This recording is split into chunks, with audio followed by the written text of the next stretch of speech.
Welcome back to my channel সুদীপ্তার সুখী গৃহস্থলী। সবাইকে জানাই গোজাগরি লক্ষ্মী পুজোর অনেক অনেক অনেক শুভেচ্ছা।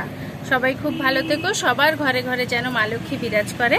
তো আজকে আমার ঘরে ছোট্ট একটু লক্ষ্মী পুজো করছি, কারণ এবছর আমি খুব একটা বড় করে করতে পারছি না। আমার শাশুড়ি মা খুবই অসুস্থ, নার্সিংহোমে ভর্তি আছে।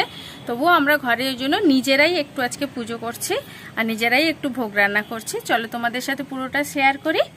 আমি প্রথমে আমাদের বাড়ির নিয়ম অনুযায়ী মনসা ঠাকুরের পুজো করে তারপরে লক্ষ্মী পুজো করতে যাব।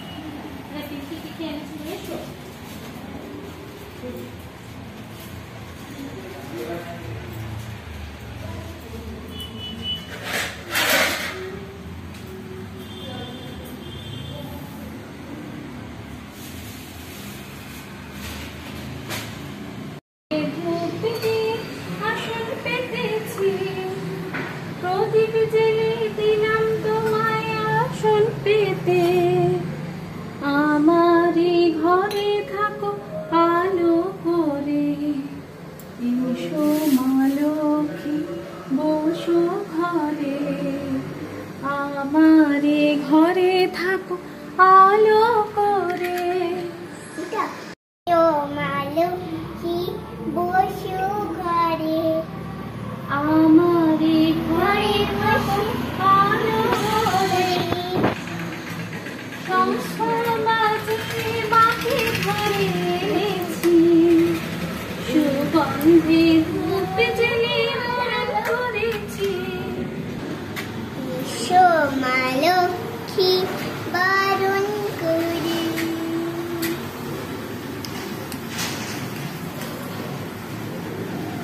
আমি একটা ঠাকুরকে এটা দিব, ওই ঠাকুর ওই যে ওইখানে একটা ঠাকুর একটা দাও, ওটাকে দিই। ওই একটা আকাশ মৃদু মন্দ পড়িতেছে মলয় বাতাস, মলয় পর্বতে বসে লক্ষ্মী নারায়ণ মনসুখে দুইজনে করে আলাপন। বিনা করে হেনকালে নারদ মহামুনি, ভক্তি করে উভয়ের প্রাণ মিলেন্দ্রে। প্রতি গৃহে এই রূপ পাপের আগার, অচলা হইয়া সেটা থাকি কি প্রকার। নারদ নারদ বলে বিষণ্ণ বদনে, কি রূপে পাইবে তারা তব পদ ছায়া। ওগো দয়াময়ী তুমি না করিলে দয়া, নারদের বাক্যে লক্ষ্মী প্রসন্না হইলা। আশ্বাস দানিয়া তারে বিদায় করিলা, অতঃপরে লক্ষ্মী মাতা বলে নারায়ণে, মর্তের দুর্গতি প্রভু ঘুচাবো কেমনে। শুনিয়া লক্ষ্মীর কথা বলে নারায়ণ, অস্থির হইও না দেবী স্থির করো মন। আমি যাহা বলি তাহা স্থির রেখো মনে, নরাধামে যাও লক্ষ্মী ব্রত প্রচারণে।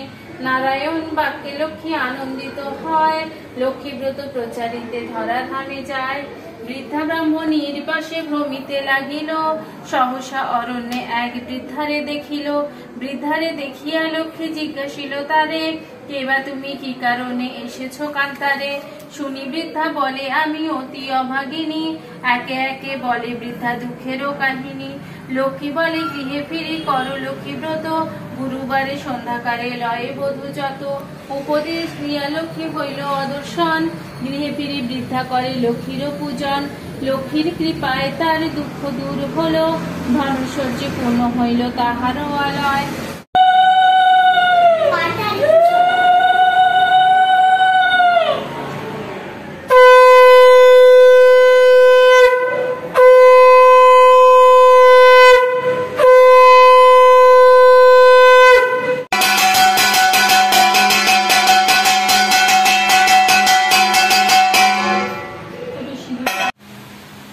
আজকে তো লক্ষ্মী পুজো, দেখলেই তোমরা পুজোটা। তো আজকে ওই জন্য আমরা খিচুড়ি বানাবো আর লাবড়া বানাবো, আলুর দম বানাবো, বেগুনি বানাবো। এটাই আমরা দুপুরে সবাই লাঞ্চে খাবো, কেননা আমরা উপোস করিনি। আর আরো অনেক কিছু হতো, কিন্তু আমার শাশুড়ি মা যেহেতু নার্সিংহোমে ভর্তি আছে, আমরা তাই ছোট করেই পুজোটা করলাম এবছর। আর এখন হলো তুমি দেখলে সব সবজি টবজি কেটে নিয়েছি, ডাল চাল নিয়ে নিয়েছি, আর আমার যা এখন খিচুড়িটা রান্না করে নেবে, তারপর আমি লাবড়াটা রান্না করবো।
আমার যা তো খিচুড়িটা করে ফেলেছে অলরেডি, আর আলুর দমও করে ফেলেছে। আমি এবারে সবজির লাবড়াটা করব। আমি পুজো করে এই মাত্র এলাম, দেখলে তো তেল গরম করে নিয়েছি, সাদা তেলেই করছি। সাদা তেল গরম করে নিয়েছি, ওতে শুকনো লঙ্কা আর জিরেটা ফোড়ন দিলাম, একটু দিয়ে লাবড়াটা করে নেব।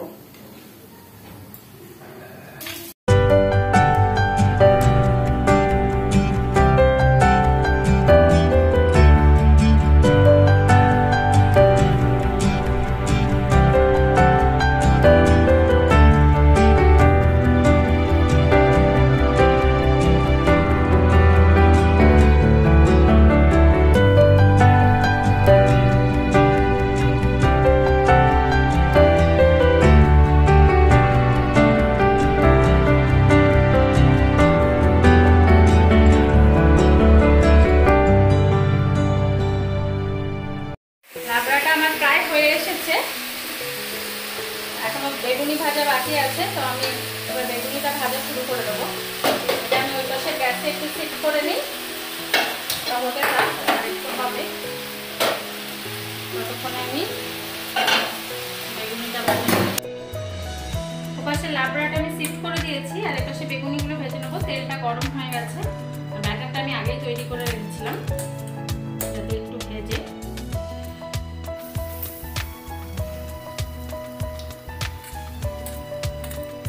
আমাদের আজকের মেনু হলো খিচুড়ি, বেগুনি, লাবড়া, আলুর দম।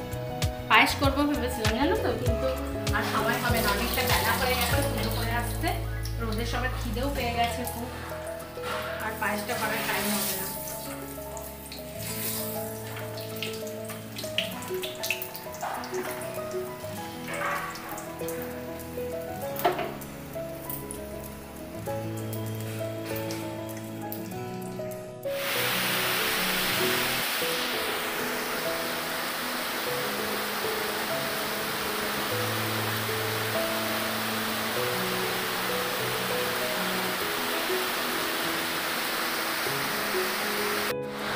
রান্না কমপ্লিট হয়ে গেছে।